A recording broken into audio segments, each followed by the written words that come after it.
एक बार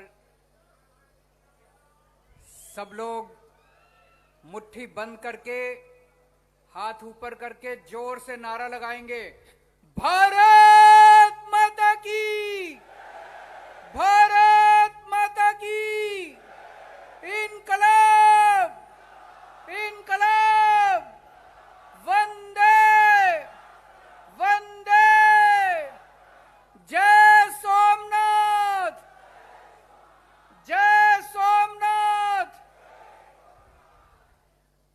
आज सोमनाथ जी की पवित्र धरती पे आने का सौभाग्य मिला। गुजरात के कोने कोने से आए हुए सभी भाइयों बहनों, माताओं, बुजुर्गों, बच्चों, आप सब लोगों को मेरा नमस्कार, सबको मेरा प्रणाम।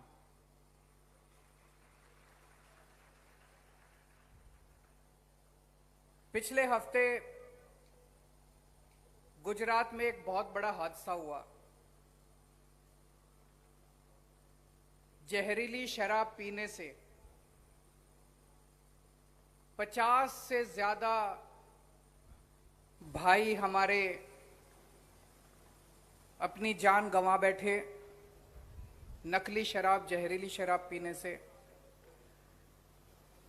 उन लोगों की आत्मा को शांति मिले। मेरी आप सब लोगों से विनती है कि 2 मिनट के लिए सब लोग खड़े होके 2 मिनट का मौन रखेंगे और उनकी आत्मा की शांति के लिए प्रार्थना करेंगे।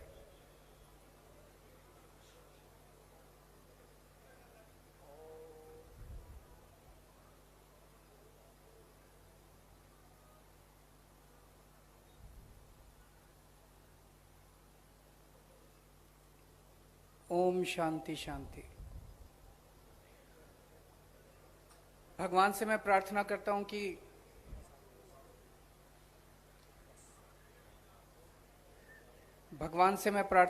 हूं कि उन सबकी आत्मा को शांति मिले। जिस दिन ये हादसा हुआ अगले दिन जो लोग पीड़ित थे, अस्पताल में एडमिट थे, मैं उन सब लोगों से मिलने के लिए गया था। बहुत बहुत गरीब परिवारों से आते हैं। उनसे बात करके बहुत दिल दुख हुआ और मुझे पता चला कि अभी तक शायद गुजरात के मुख्यमंत्री उन लोगों से मिलने नहीं गए।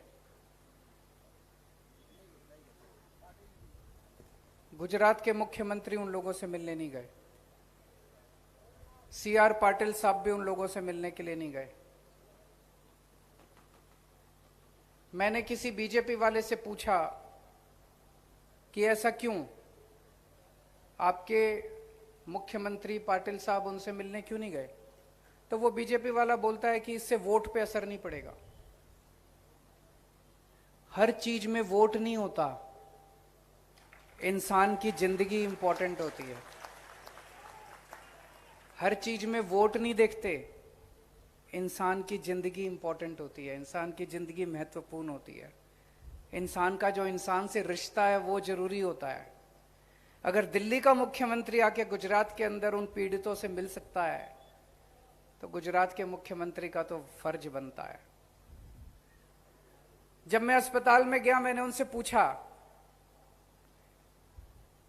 मैंने कहा कि कहां से लाए शराब तुम लोग? बोले सर रोज शाम को आती है, रोज बिकती है।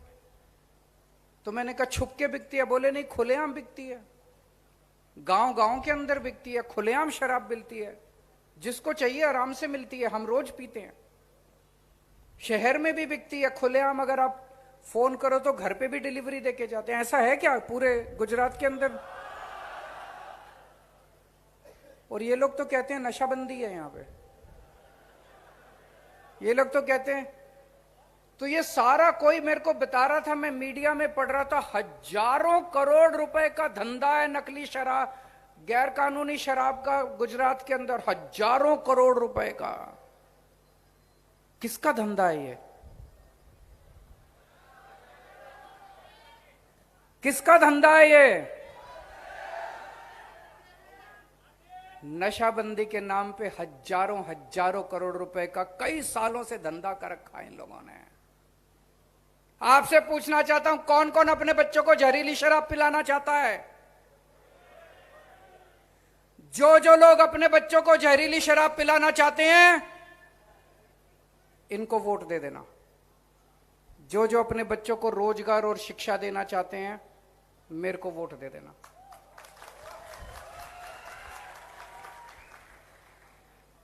इनको वोट दोगे तो जहरीली शराब मिलेगी, भ्रष्टाचार मिलेगा। हमें वोट दोगे, स्कूल, अस्पताल और बच्चों को रोजगार मिलेंगे।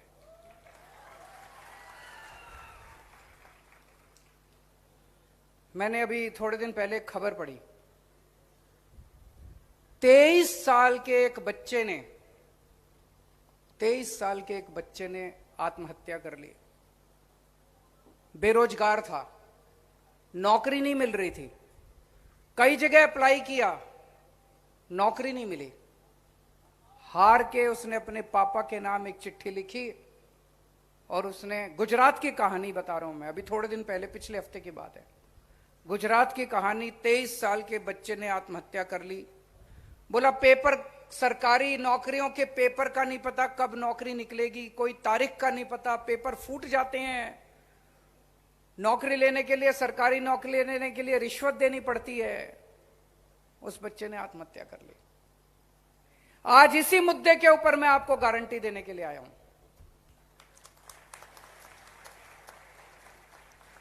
मैं गुजरात के एक एक बच्चे को, एक एक युवा को, एक एक लड़के को, एक एक लड़की को कहने के लिए आया हूं कि आपका बड़ा भाई आ गया है। अब आपको बच्चों, अब आत्महत्या करने की जरूरत नहीं है। आपको आत्महत्या करने की जरूरत नहीं है। एक एक पिता को मैं कहने के लिए आया हूं, आपका बेटा आ गया है। एक एक मां को कहने के लिए आया हूं, आपका बेटा आ गया है।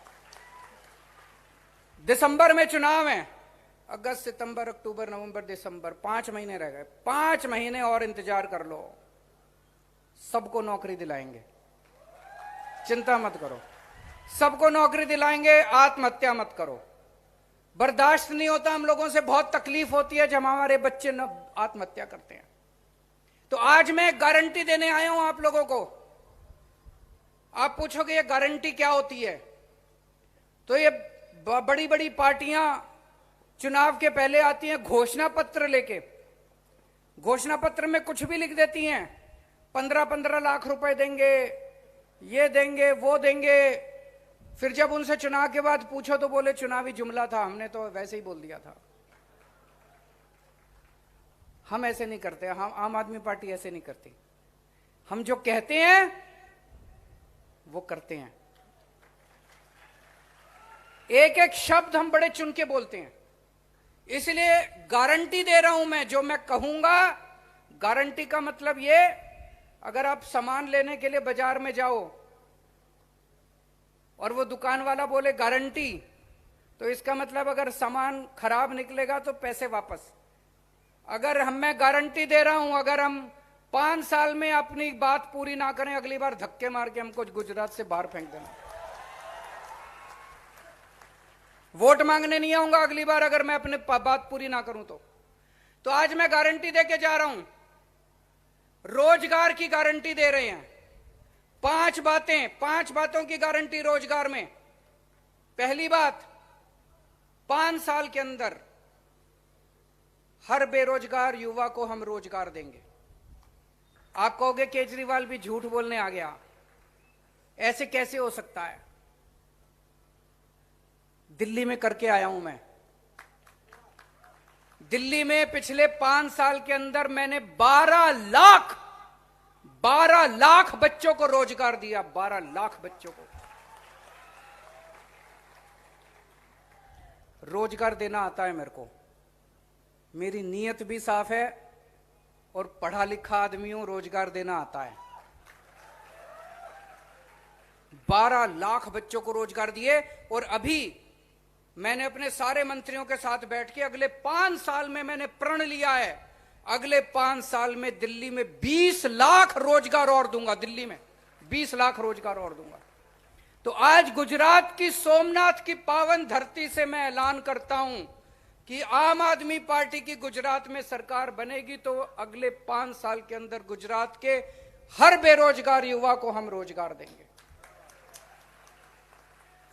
दूसरी बात, जब तक रोजगार नहीं मिलेगा,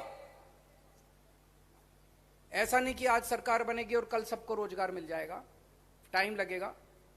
जब तक रोजगार नहीं मिलेगा तब तक हर बेरोजगार बच्चे को 3,000 रुपए महीने बेरोजगारी भत्ता मिलेगा। होना चाहिए नहीं होना चाहिए? होना चाहिए नहीं होना चाहिए? तीसरी बात, 10 लाख सरकारी नौकरियां निकालेंगे। 10 लाख सरकारी नौकरियां निकालेंगे। इसकी मैंने पूरी टीम के साथ बैठ के पूरी प्लानिंग कर ली है, कहां कहां कैसे कैसे होगी। चौथी बात, गुजरात में सारे पेपर फूट जाते हैं, सारे पेपर लीक हो जाते हैं, उससे बच्चे बहुत परेशान हैं। पेपर दे के आते हैं और पता चलता है पेपर फूट गया, लीक हो गया। इसके लिए कानून लेके आएंगे, पेपर फूटने के खिलाफ कानून लेके आएंगे। अब कोई पेपर फूटने नहीं देंगे। जो लोग इसके पीछे हैं, जो माफिया इसके पीछे है, उसको सख्त से सख्त, कड़ी से कड़ी सजा दिलवाएंगे और पेपर फूटने का सिस्टम बंद करवाएंगे गुजरात के अंदर। और पांचवी बात, कोऑपरेटिव के क्षेत्र में, सहकारिता के क्षेत्र में अभी किसी नेता के इसके सिफारिश से और घूसखोरी से नौकरी मिलती है। जितने कोऑपरेटिव सेक्टर में नौकरियां हैं वो सारी नौकरियों का सिस्टम ठीक करेंगे, पारदर्शी करेंगे। आम बच्चों को नौकरी मिलेगी, सिफारिश से नौकरी नहीं मिलेगी, घूसखोरी से नौकरी नहीं मिलेगी। होना चाहिए नहीं होना चाहिए? ये 5 बातें मैं कर रहा हूं और फिर से मैं अपने भाइयों बहनों को, बच्चों को हाथ जोड़ के विनती करता हूं कि 5 महीने रह गए, अब कोई आत्महत्या मत करना, बहुत तकलीफ होती है। कोई आत्महत्या नहीं करेगा। तो ये 5 गारंटी है रोजगार की। अभी थोड़े दिन पहले मैं आया था, मैं एक और गारंटी देके गया था, बिजली की गारंटी। आज गुजरात में इतनी महंगी बिजली है, इतनी महंगी बिजली है। एक छोटे छोटे किसी के घर में एक पंखा, टीवी, छोटा सा फ्रिज है, हजारों रुपए का बिल आता है। एक आम बेचारा आदमी कहां से खाएगा, कहां से बच्चों को पालेगा? आमदनी बढ़ नहीं रही, नौकरी जा रही है लोगों की, खर्चे बढ़ते जा रहे हैं। पता नहीं आप लोगों को पता है कि नहीं पता, दिल्ली में बिजली फ्री कर दी हमने, पता है आप लोगों को? पंजाब में भी बिजली फ्री कर दी, पता है आप लोगों को? पंजाब में भी बिजली फ्री कर दी। 1 जुलाई से पंजाब में बिजली फ्री हो गई। तो गुजरात में हमने ऐलान किया है कि जैसे ही हमारी सरकार बनेगी, हर परिवार को 300 यूनिट बिजली फ्री दी जाएगी। गुजरात में भी बिजली फ्री करेंगे, पहली बात। दूसरी चीज, 24 घंटे बिजली देंगे। कई इलाकों के अंदर मुझे पता चला बिजली के पावर कट लगते हैं। ऐसे नहीं है कि बिजली फ्री देंगे तो बिजली आएगी नहीं। लोग कहेंगे यार बिजली तो आती नहीं है, फ्री का क्या करें? बिजली आएगी, 24 घंटे आएगी और फ्री में मिलेगी। और तीसरी चीज, मेरे पास कई गुजरात के लोग अपने बिजली के बिल लेके आए, बोले देखो जी कितना, 50,000 का बिल, 1 लाख का बिल, झूठा बिल। बोले अब ठीक कराने जाते हैं तो वो कहते हैं 5,000 रुपए रिश्वत दो फिर ठीक करेंगे। होता है कि नहीं होता ऐसे? तो हमने तय किया इस सिस्टम को सुधारेंगे। 31 दिसंबर, पिछले साल 31 दिसंबर 2021 तक के सारे बिल माफ कर दिए जाएंगे। पुराने सारे बिल माफ। अब सिस्टम ठीक करेंगे कि कोई गलत बिल नहीं आएगा, कोई झूठा बिल नहीं आएगा। तो 3 चीज, 300 यूनिट बिजली मुफ्त, 24 घंटे बिजली, और 31 दिसंबर 2021 तक के सारे पुराने बिल माफ।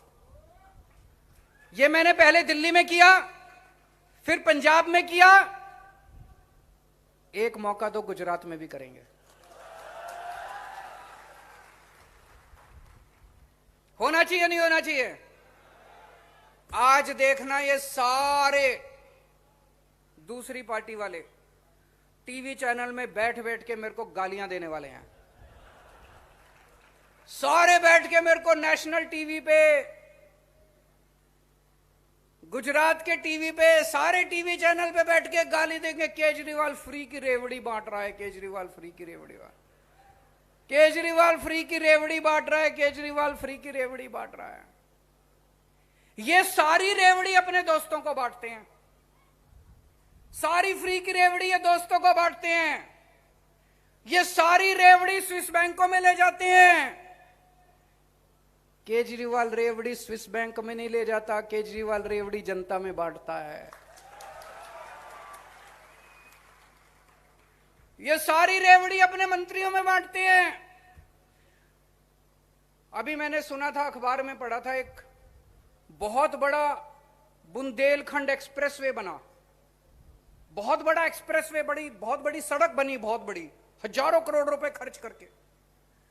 जिस दिन सड़क बनी, जिस दिन उसका उद्घाटन हुआ, उसके 5 दिन के अंदर वो कई जगह धंस गई। कैसे हो सकता है ये? इसका अंदर ठेकेदारों में रेवड़ी बांटी इन्होंने, फ्री की बांटी कि नहीं बांटी? तुम ठेकेदारों को रेवड़ी बांटते हो, तुम अपने दोस्तों को रेवड़ी बांटते हो, तुम अपने मंत्रियों को रेवड़ी बांटते हो, तुम देश की सारी रेवड़ी स्विस बैंक में ले जाते हो। केजरीवाल सारी रेवड़ी जनता की जेब में डालना चाहता है। दोस्तों, यह सिस्टम बंद करना पड़ेगा। अब ये सारी रेवड़ियां बंद, केवल एक ही जनता की रेवड़ी है, जनता का पैसा है, जनता का पैसा जनता को मिलना चाहिए।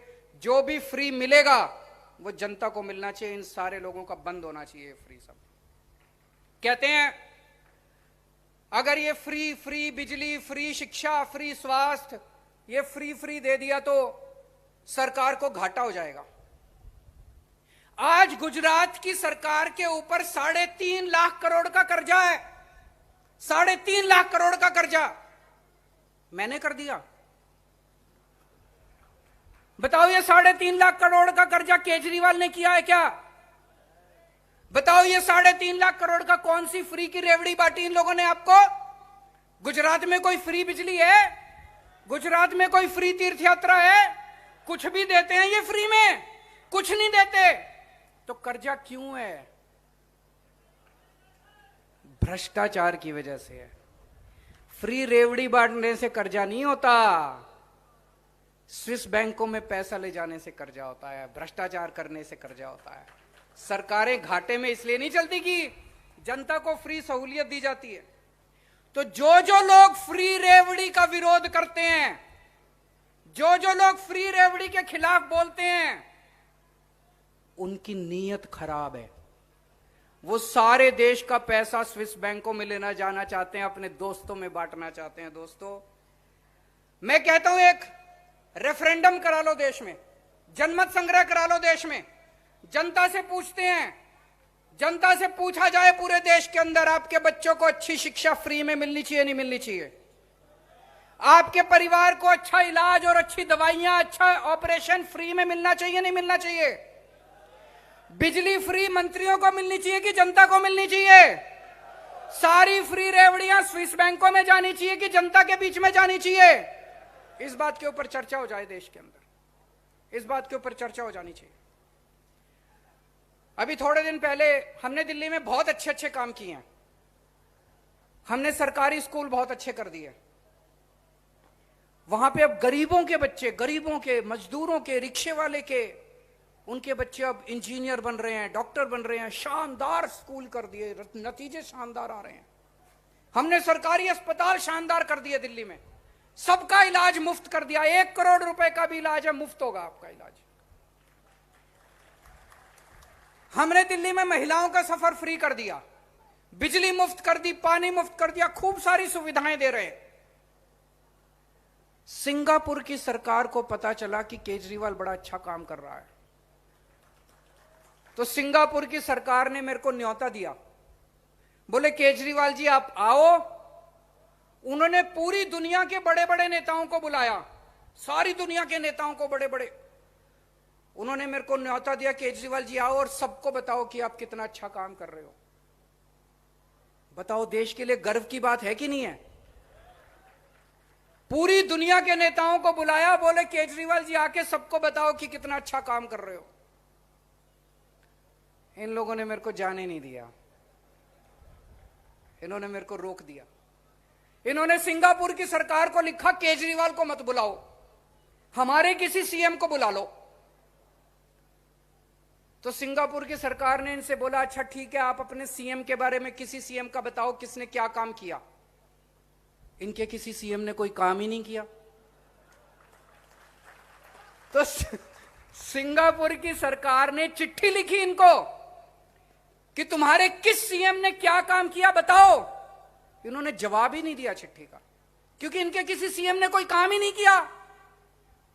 पर इन्होंने मेरे को नहीं जाने दिया। बड़े दुख की बात है, अगर मैं जाता तो देश का नाम ऊंचा होता कि नहीं होता, भारत का नाम ऊंचा होता कि नहीं होता। इन लोगों ने मेरे को जाने नहीं दिया। दोस्तों, मैं इनको चैलेंज करता हूं आज इस मंच से, तुम्हारे में अगर हिम्मत है, जैसे स्कूल केजरीवाल ने दिल्ली में बनाए हैं, एक स्कूल पूरे देश में ऐसा बना के दिखा दो, मैं मान जाऊंगा। जैसे स्कूल मैंने दिल्ली में बनाए हैं, ढेरों स्कूल बनाए हैं, सरकारी स्कूल, शानदार सरकारी स्कूल। जैसे स्कूल मैंने दिल्ली में गरीबों के बच्चों के लिए बनाए हैं, एक स्कूल तुम पूरे देश में बना के दिखा दो, मान जाऊंगा।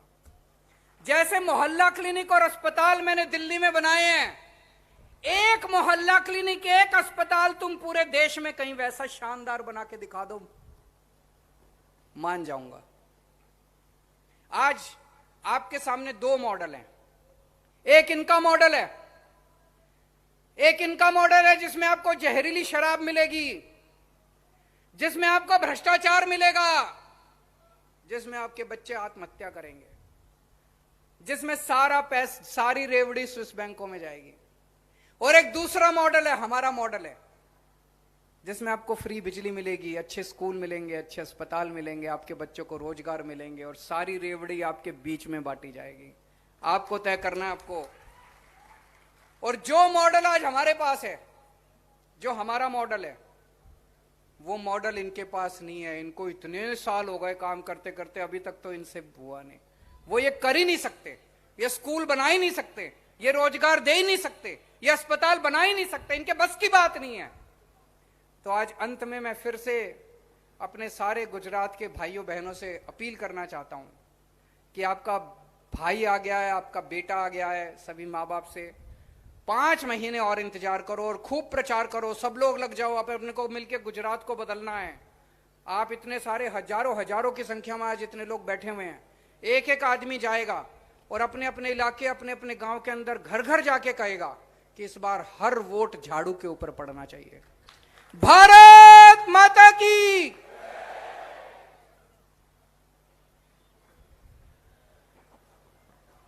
बहुत बहुत धन्यवाद, बहुत बहुत धन्यवाद केजरीवाल जी।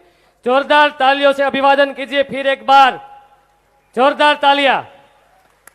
2 मिनट जगमाल जी, आप मैसेज देना चाहते हैं, दे दीजिए फिर। अरे जो दिल्ली का मैसेज देना है, वो मैसेज थोड़ा भूल गया तो मैं अरविंद जी को बता देता हूं कि आखा भारत में અત્યારે હોસ્પિટલો ખોલવી પડે છે એનું કારણ છે ઓર્ગેનિક આ કેમિકલ બનાવ્યું છે, કેમિકલ ફેક્ટરીઓ જે બનાવી છે અને ડુપ્લિકેટ શાકભાજી બનાવે છે ને જે દવા બનાવે છે અને 30 કલાકમાં રીંગણા બટેટા ગુવાર ભીંડા બધું મોટું થઈ જાય છે।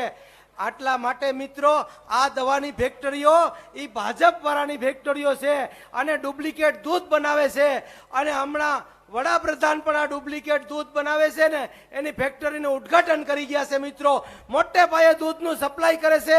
ભારત દેશની અંદર જેટલા પશુ છે એનાથી ડબલ દૂધ ઉત્પાદન થાય છે, આટલા પશુ જ નથી। એટલે આ સંદેશો અરવિંદ કેજરીવાલ સાહેબને કીધો છે કે મોદી સાહેબને પહોંચાડજો અને આ સાયન્ટિસ્ટોએ જે કેમિકલ બનાવ્યું છે, આ પ્રજાને મારી નાખવાનું બનાવ્યું છે, આ બંધ કરવાનો અધિકાર ભારત સરકારને છે। જય સોમનાથ। मेरा रंग दे बसंती चोला, मेरा रंग दे बसंती चोला, मेरा रंग दे बसंती चोला।